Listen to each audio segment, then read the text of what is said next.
All right. So you told me that you weren't able to do estimating with adding and subtracting decimals. So what I've actually been planning on doing is making a video to kind of help you out and to allow you to solve these problems because you do have a project coming up. So what we're going to do is step one, we're going to line up these numbers right here and make sure that the decimals are in order. 0.9 plus 9.7. So now we have these two decimals lined up with each other, what we are going to do is simple addition. So I'm pretty sure you know how to add, and you've shown me that you do know how to add. So we know that 9 plus 7 is 16.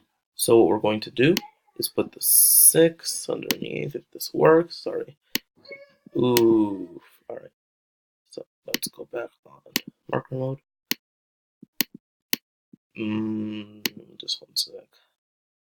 So let's do this again. 9 plus 7 is 16. Put the 6 under. Carry this one. 1 plus 2 is 3. Plus 9 is 12. Put the 2. Carry the 1. 4 plus 1 is 5. And be sure to line up the decimal points. So I'm going to show you again. These two decimal points need to be lined up, and you put the decimal point right here. So after you add these two decimals, your final answer is 52.6. So what we can do here is we can round this 42 to a 43, because if you look at the decimal, this 9 is bigger than 5. And we can round this 9.7 to a 10. Put it underneath the 43. If you add these two, 43 plus 10, your answer is 53. So now let's look at our options and see what our best choice is. 43, 53, 63, and 73.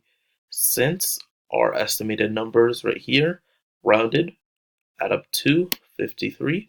53 is our best choice, which means that we will be able to choose it as the correct answer. Excellent. So we're going to stop here for addition because I'm pretty sure you get it. And we're going to do one subtraction. You can try this question on your own for a point of extra credit on any of your assignments. Make sure to show your work. And so for part 2, I'm going to be talking about estimating with subtracting decimals.